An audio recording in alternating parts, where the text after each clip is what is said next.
Welcome back with another book summary. One of the most difficult things to be managed is time. If we don't control our time properly, it is difficult for us to control anything else. The difference between successful people and normal people is that successful people accomplish more than others. They use their time in a better, productive, and more effective way. We always need to be aware of how we spend our time. It is the only thing common among all human beings.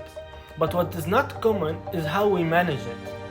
I, myself, don't claim that we have to work 24/7, but reading a book called Master Your Time, Master Your Life by Brian Tracy made me understand all the different kinds of time. As usual, let's have a summary about the author first. Brian Tracy, from a troublemaker in a low-income family that struggled to pay his bills, to be the president and CEO of a $3 multi-million company based in Solana Beach, California. He has traveled to over 80 countries and across 6 continents. Brian is a Canadian-American motivational public speaker and a self-help author. He speaks 4 languages and believes in one simple message, which is, I believe through learning and the application of what you have learned, you can solve any problem, overcome any obstacle, and achieve any goal that you have set for yourself. As proof of his message, he is an author of over 40 books, recorded more than 300 video and audio learning programs, and coaches live audiences of more than 250,000 people every year. His books have been translated into many different languages. One of his most popular books is Earn What You Are Really Worth. Back to our discussion, summarizing one of his books, Master Your Time, Master Your Life.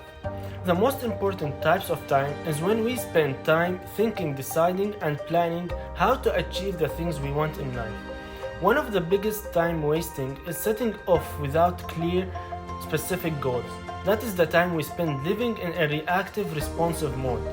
When something happens around us, we react and respond immediately, without thinking. The key to taking full control over our time and our life is for us to stop and think before we react and respond.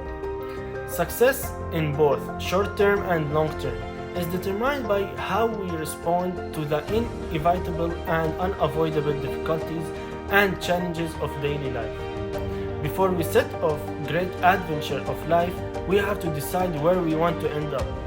One explanation that answers the differences between the rich and the poor is that about 85% of wealthy people have one big goal they work on all the time, and only 3% of poor people have one big goal and work on it occasionally, if not at all. We need to think about our goals, especially when we are experiencing confusion and rapid change regularly. Start by doing goal analysis. Goal analysis is a map that guides us toward our goals, but what is different is that it has smaller goals enabling us to achieve that major goal.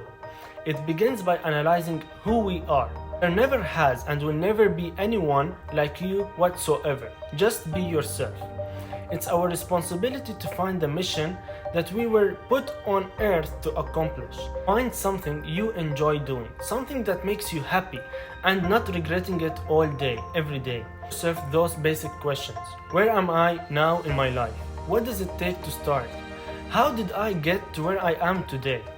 Where do you see yourself in the next 5 years from now? And how can I get from where I am to where I want to be? In other words, what helps you or what are the minor goals you can achieve to reach that final big goal? Your answers to all those questions have to be written clearly, always to be a reminder.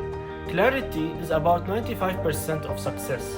The greater clarity we have about who we are and what we want, the easier it is for us to succeed under almost any condition or circumstance. The man with no goals makes less progress on the smoothest road, whereas the man with the clear goals makes progress on even the roughest road.